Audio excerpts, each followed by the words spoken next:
Hey everybody, welcome to the channel. Today I am joined with New York Times bestselling author Jennifer Chiaverini. She is acclaimed author behind the beloved Elm Creek Quilts series novels. And if you've not read them, what are you doing? Are you living under a rock?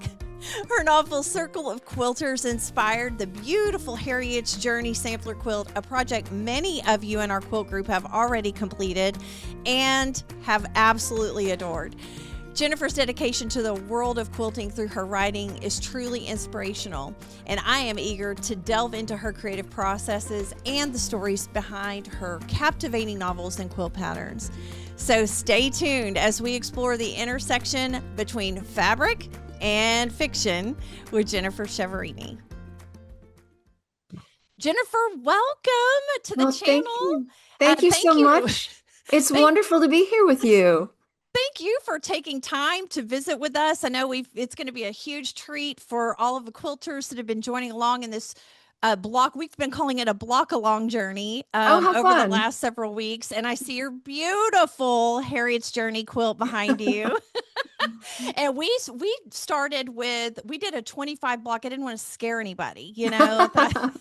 I thought 100 blocks might be a little much for some people to get started with, but I thought this is going to be a little fun tribute. So thank you so much for being here. Oh, well, thank you so much for inviting me, and hello to everyone who's working. What are you calling it? A block along? Block along. Block along. Well, hello to everyone who's participating in the block along. I hope you've been having a lot of fun, and I hope that I'll get to see some photos of your quilts sometime when you're finished. Absolutely. And I'm sure we will make sure you're tagged on everything as we keep moving along. And I know I challenged everybody with 25 because, again, I didn't want to scare anyone, but I've had several of them continue on the journey, which is awesome. Wonderful. I know one had reached 56 the last time I turned around. How exciting. And so that's a big deal. Now, I have a question. Did you pick the 25 blocks, or did everyone get to pick their own 25, or how did that work? I picked them, and it's funny that you asked that because, I told them how I chose the blocks, and there were actually names and words that you used in them. I didn't even really look at the designs. I really wanted to focus on what was the name that you were picking. Oh, how fun. And some of the blocks had meaning to me, which was so interesting. You know, I found your book, which I've got, marked with a million marks. Of course. But I found it in Oregon when I was there for Sisters. Wonderful. And my friends and I we've been obsessed with your books for a very long time.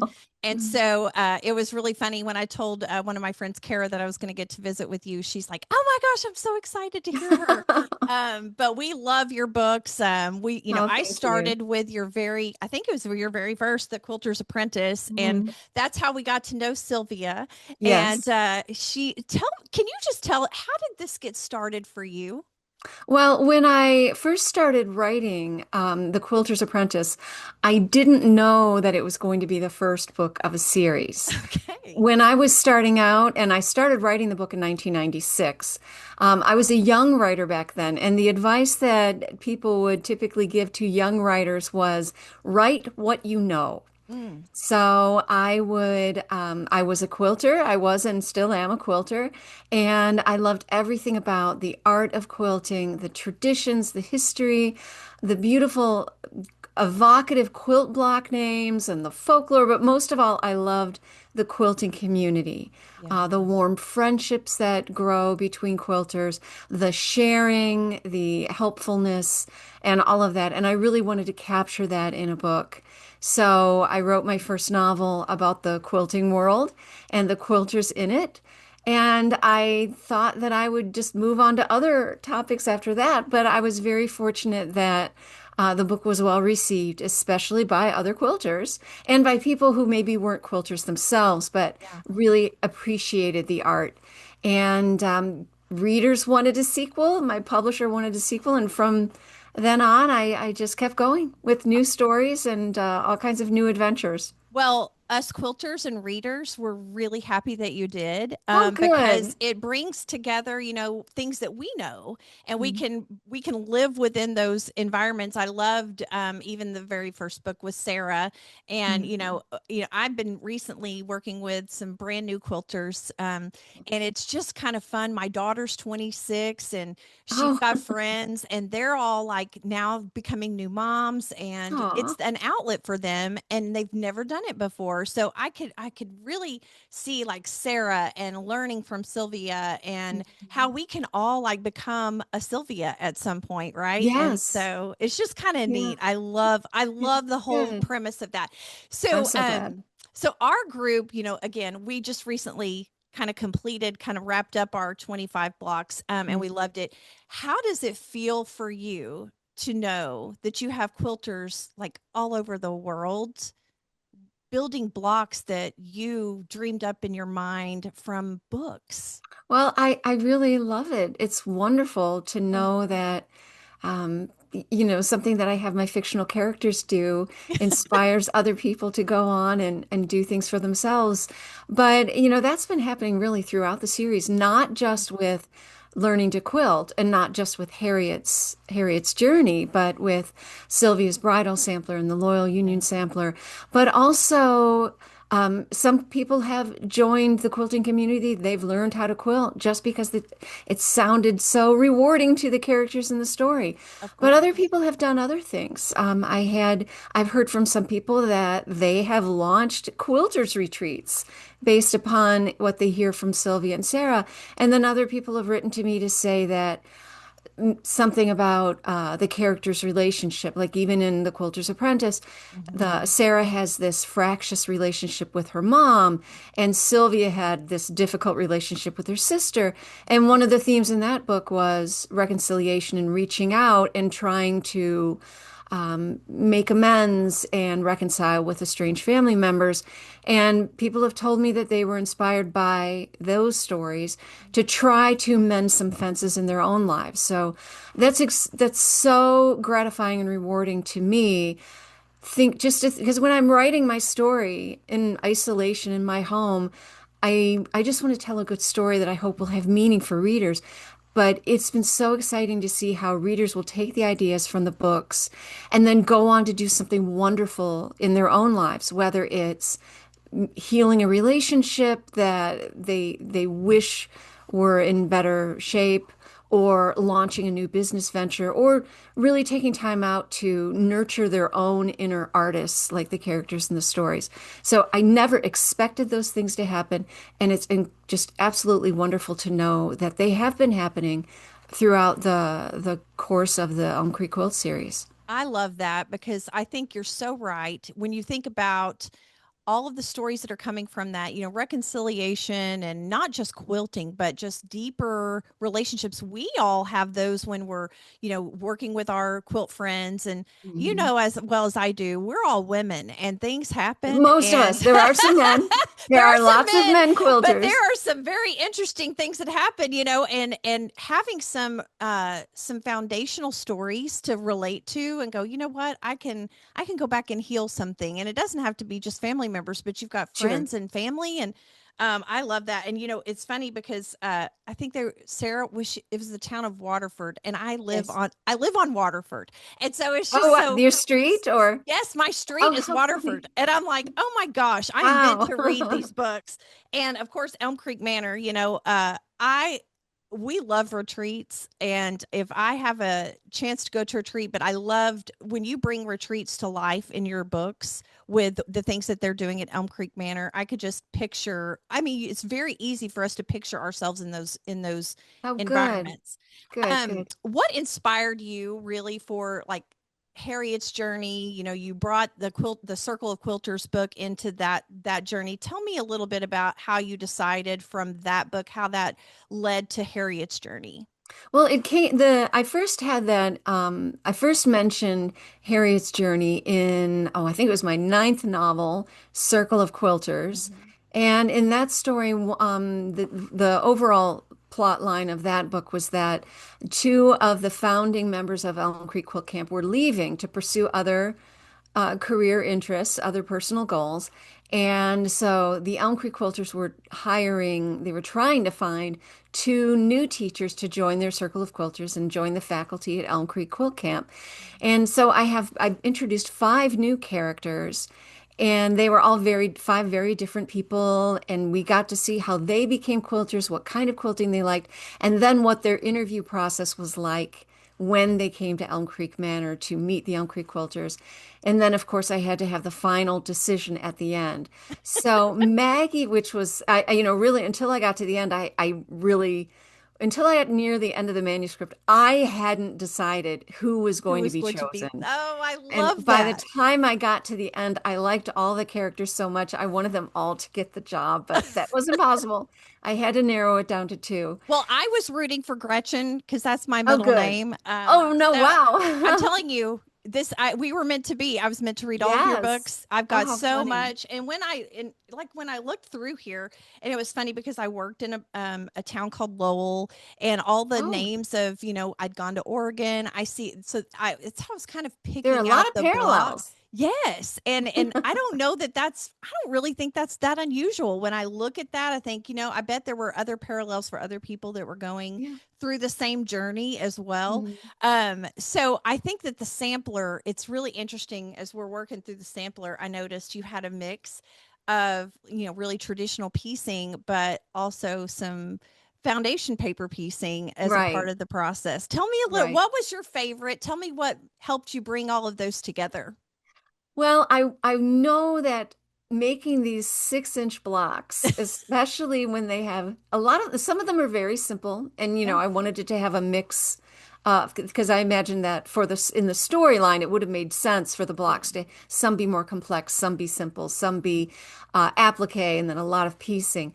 But some of the blocks are very complicated, Yeah. and I knew that even if Harriet wouldn't have done foundation paper piecing, I wanted it to be as easy as possible for other quilters to make. And Yeah. sometimes just the easiest way to get good, accurate results was to do foundation paper piecing. And I enjoy foundation paper piecing myself. Yeah. So if I could make a block easier by doing it with that style, I did it that way. If another style would be easier, I wrote the pattern so that they could go that way. But I think I hope that with the drawings and other graphs and things like that that are in the assembly diagrams that are in the pattern book, I do hope that if a intermediate or experienced quilter wants to try something in a different style, they'll be able to see from the illustrations how to put that together on their own because not everyone loves foundation paper piecing as much as I do. So I think that, it'll at least give people some options. And then it's for some of the blocks the options are listed. So Yeah, I think I love foundation paper piecing, and I didn't really get into that until just a few years ago. mm, And I'm like, "Oh my gosh, the accuracy is so incredible." yeah, It's hard to ignore that part of quilting. But it was funny. I was looking at some of them, and I thought, well, I probably should give a different spin on some of them if you're scared of this. So that's kind of how I approached the 25 blocks. Like, okay, this is what the book says. These are some other ways to do it if you're yes. new or It's if good you're to have options. experienced. Yeah. Yeah. So I thought it was super fun. Good, good. Did you have a favorite block in the series? Oh, in Harriet's Journey, I love so many of them, but I fell in love with the block Evening Primrose. I just Yeah. really like that one. I like the radial symmetry and I just love the way there's this star inside of the star Yeah. and Yeah. and when I was naming the blocks, I really was focused, and you might have picked up on this. And it's also in Circle of Quilters as well, the novel. I wanted to use blocks, I wanted to name blocks according to what things that Harriet Finley Birch might have seen or towns and states that she might have passed through on her way on the Oregon Trail. So sometimes I chose blocks, traditional blocks that have been in the repertoire, going back generations. I chose them because the block name suited Harriet's actual journey from Massachusetts to Oregon. But other times I would design a block and then I would try to come up with a feature that she would have passed along the way, like Independence Rock. That is a Yes. landmark on the journey west. For some of the floral blocks, I did investigate what flowers and what plants would she have passed along the way, and that's how I came up with Evening Primrose and some of the other blocks too. Now, Cross Plains is another block that is because she's crossing the plains, but Yes. also Cross Plains is a town that is right next door to my hometown of Madison. So Oh, I love so I that. had to put that in. There's a town called Cross Plains, Wisconsin. So I had to bring that in the block as well. So Oh, states that she's passed through, and then of course things that have to do with both her origin and her destination, like City of Spindles. mm, That was a name given to Lowell, Massachusetts. okay. Mill Girls, that referred to Harriet Finley Birch's years working as a mill girl Yeah. in Massachusetts as well. So sometimes the block was already perfectly suitable because of its name. Yeah. And so I made sure to include it in the sampler. Other times, I would design the block and then choose an appropriate name to go along with that new pattern. Oh, I thought it was really fun just sitting down and looking at the names and just to pick based on the names if it meant something to me. And I know there was one of them that was so hard and I can't remember There's exactly more which than one. one that is so Oh hard, my and I gosh, apologize. I was I was panicking and then Oh I no. told my group I said, "Listen, we'll be okay. It's going to be Yes. okay." And I can't remember which one it was, but it was so hard. And we went through it. Let's see. I'm going to look back here. It might have been oh, oh gosh. If it's a super difficult one, then Yes. it's probably not one I designed. It's probably a Oh, traditional block that I included for its name. I'm looking to see which one it might have been. Oh, it might have been Independence Rock. Oh yeah, that's my bad. Sorry. You're Yeah, at fault for that was a Jennifer. tough one. That Jennifer, was a it's tough all one. your fault. It was a tough one, and it had so many little pieces. And I love anything with a Y seam anyway. I like Y Yeah, I do seam, too. but not everybody is comfortable with Y seam. So it's That's true. taking those moments of saying this is not that hard. We have to take it one step at a time. But I thought it was super fun. We had a blast. Good. Working through them and I put a different little spin on the border because I thought well Yes, that's so um pretty. I wanted to put a border just around it, but I didn't want it to overwhelm or take over. Sure, sure. And I said it's going to be the first quilt that I've ever bound with white. And Oh, how I interesting. never bind anything with white. But I didn't want it to take Right, away right. Oh, from well, I the think it quilt. looks fabulous. I think that was a good call. Yeah, well, thank you. And I had just a blast. So Good. I'm going to turn it a little bit to like the Elm Creek series in Sure. itself. And, it represents a lot of history too and memories. And we talked a little bit about that. How do you feel about, where does it go? Where does Sylvia go next? What do we do? Because I Ooh. mean, I know I've got, of course, I haven't dug Oh, into you have this the new yet. one. I do have the new one, and I haven't read it yet because I've been so busy. But Okay. what do you think is coming next for Sylvia? Well, if you can hold on Oh, I one can. second, Yes. I should have had this prop here, but I don't. I'll be Oh right back. no, go Just do it. enjoy Yes, the quilt I for a few will. seconds. And we're all gonna sit here and ooh and ah. Look at all of those beautiful blocks. Oh my gosh, it's just so crazy to see that in person. Okay, I'm Live and in back. person. I'm back. You're back, you're Phew. back. Phew, I had to run up 3 flights of Oh my stairs. No, gosh. not really. Not really. Just kidding. Well, I will tell you that after the World's Fair quilt, which just Yes. came out earlier this year, it came out in April 2025. Yes. Um, my next book, and it's not out yet, and I haven't even really announced it much yet. So we're going to do that here Oh as a yay. special treat for all Oh, of it is a you. treat. It is going to be another Elm Creek Quilts novel. Okay. And it sort of picks up where the World's Fair quilt leaves off, but there's a little bit of overlap.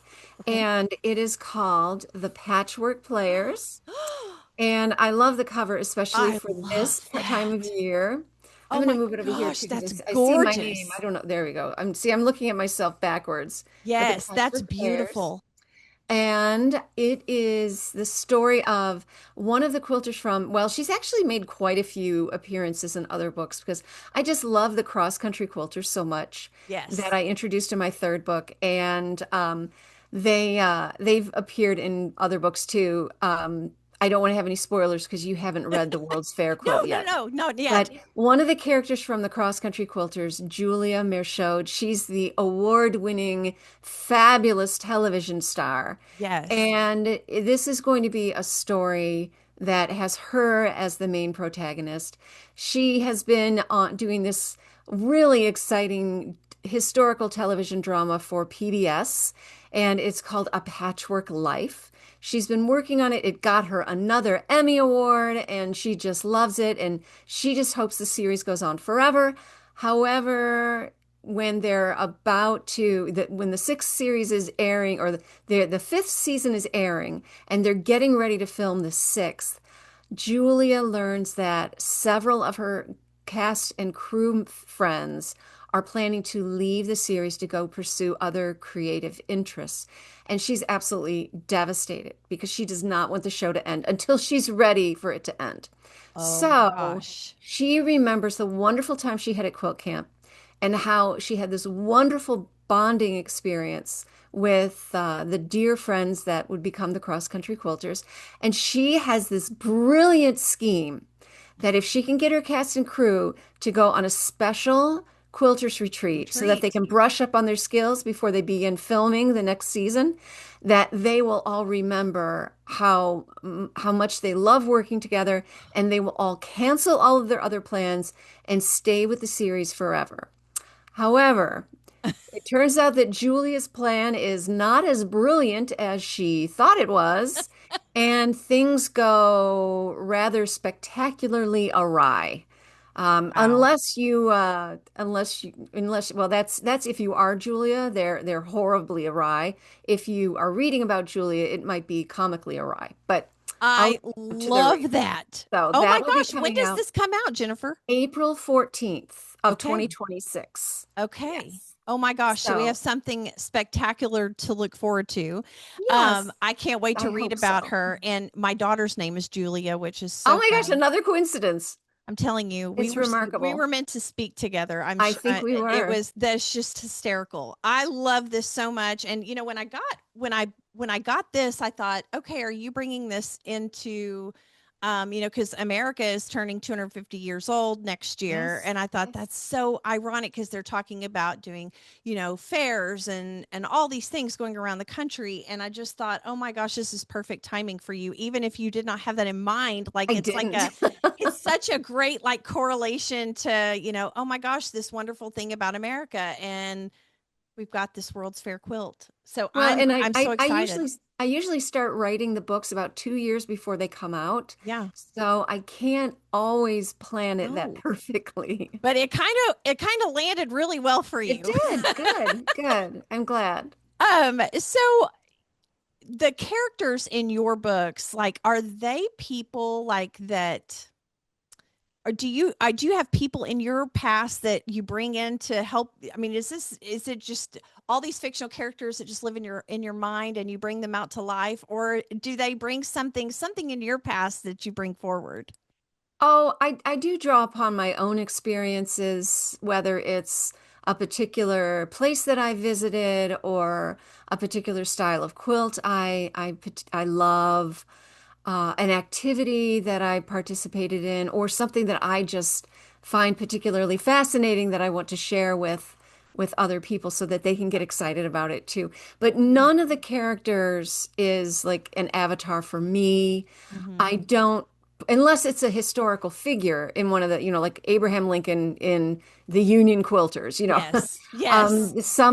Unless I'm bringing in historical figures like that, the characters are uh, inventions of my imagination. Sometimes I'll Love that. draw upon maybe one person's unique hobby or one person's appearance, but no one is meant to represent anyone in my real life. Mm-hmm. Although I do hope they will seem familiar and Yeah. realistic to my readers.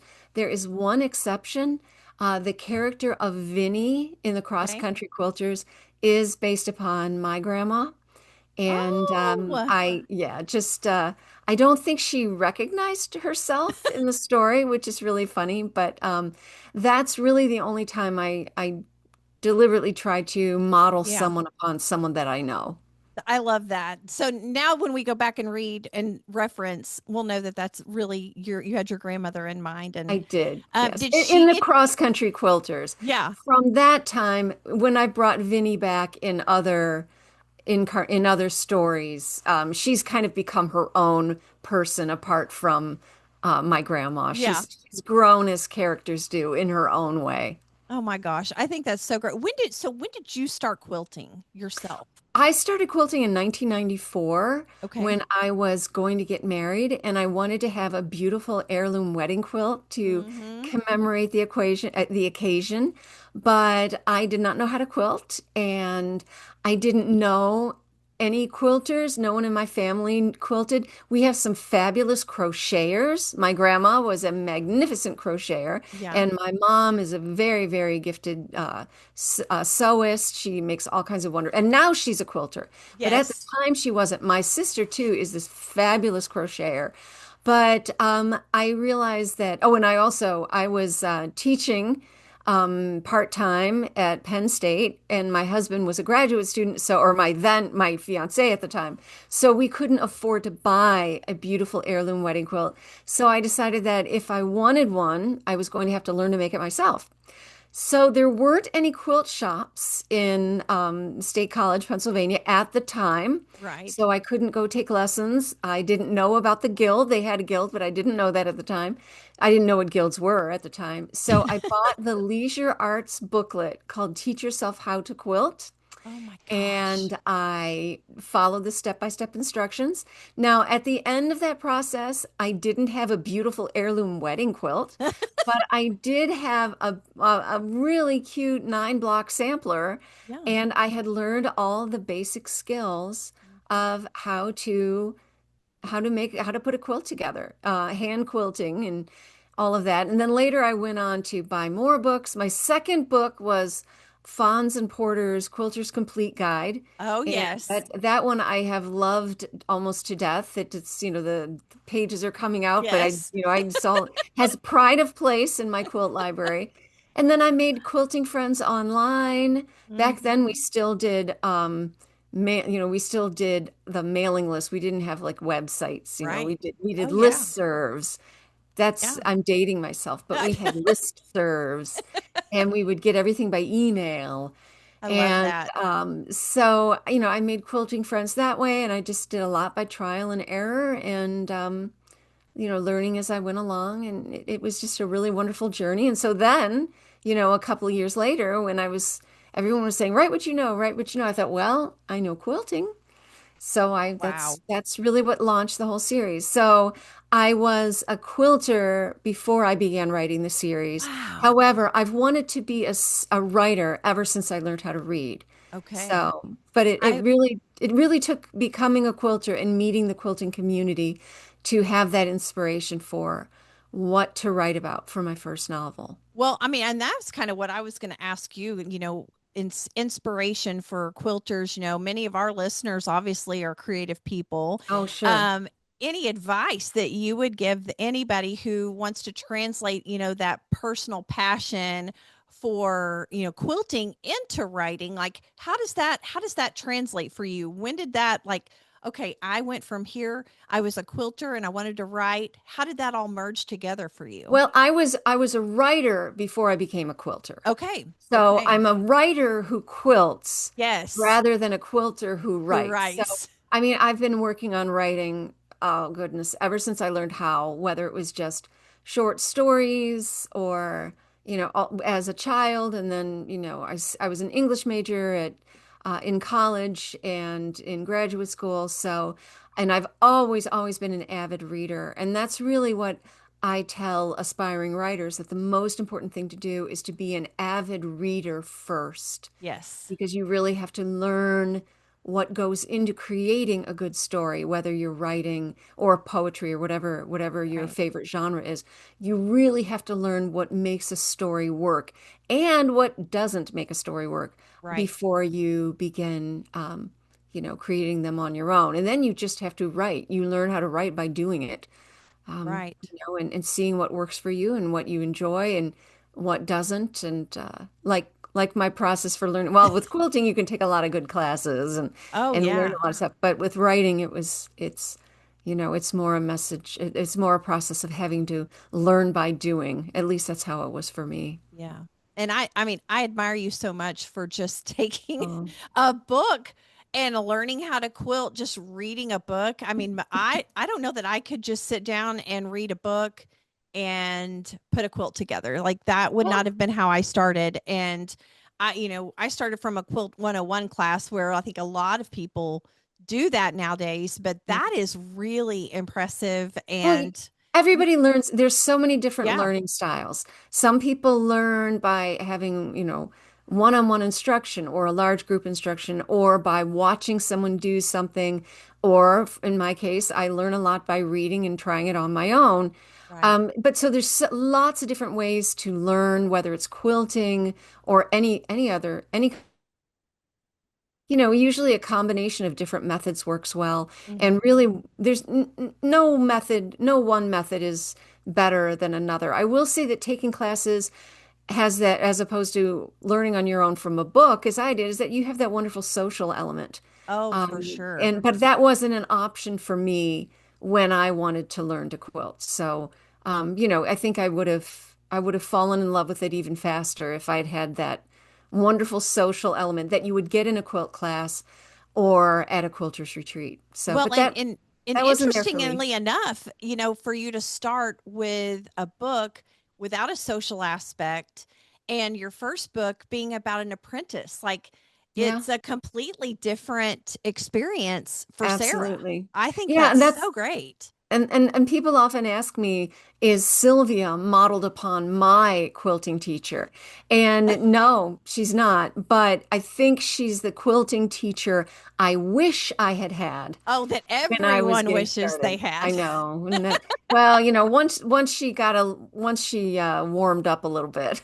No, exactly. She was always brilliant, but she maybe wasn't always as warm and Open and yes, ready yeah. to do Well, that. she had a Yeah, lot of grieving. She had a lot of pain in her past, but they absolutely. helped each other, and that's another thing I like about the ambiguity of the title, because you know we look at the title and we assume, oh, well, Sylvia is the quilter and Sarah is the apprentice.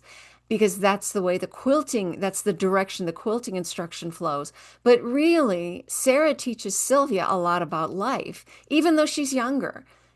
She teaches Sylvia about opening up, being willing to give yourself a second chance, and never feeling like it's too late to try again or to try something new.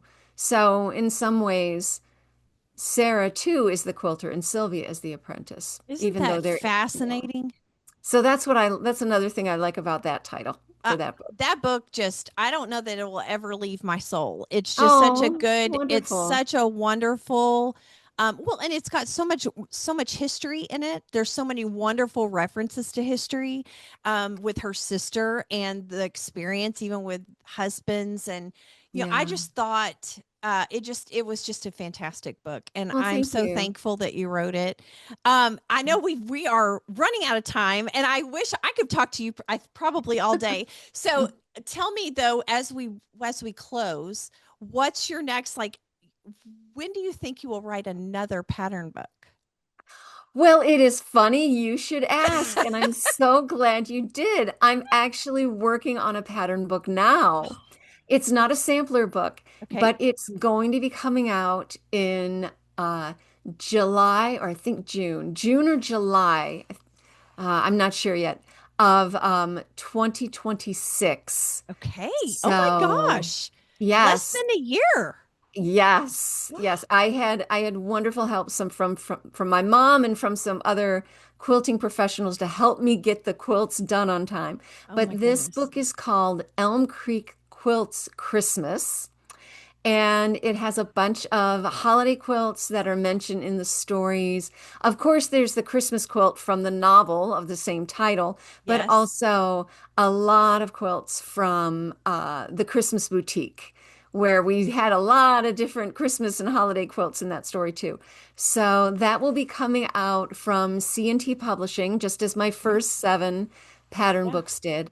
And that will be out in the summer. So if you get it in summer, you'll have time to make some quilts in time for Christmas of 2026. So Jennifer, I I, think we have a new plan for our next oh, how Christmas sew fun. along. I Well, think there that is that one sounds sampler. awesome. There is Oh, one sampler in that quilt. It's called Cross Country Christmas. okay. And it is actually mentioned in the Patchwork Players, and it is the I made it myself, but in the novel, it is a row round robin that the cross Oh, country quilters work on.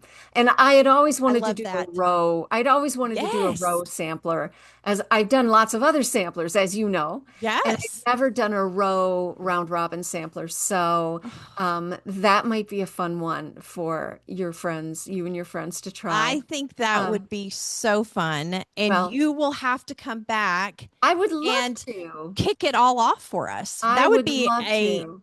big party, and we will have a big online party. And That would be so they fantastic. will I all would love love it that. so much. And we just had a blast. I cannot Oh, thank thank you you. enough. Oh, it's my Uh, pleasure. it's so wonderful. I had this brilliant idea. I was like, oh my gosh, why don't I just reach out to her and see if she'd like to talk about this? And we'll just share this as a surprise. So I cannot thank you enough. Surprise! Yes, surprise. Surprise, everybody. Thank you for letting us have a little bit of part of Oh, your and thank you. understanding your world and bringing all of these beautiful things that we read about to life and letting us be creative in that process with you. So, thank you so much for Oh, it was coming my today, pleasure. Jennifer. And Thank you for inviting me. we welcome you back anytime. Yeah, well, let's keep that in mind. Maybe next year we'll come back and talk about an Elm Creek Quilts Christmas. I love That it. would be I love fun. it. I love it. Thank you so much, My Jennifer. pleasure. Thank Bye you. bye. Bye-bye.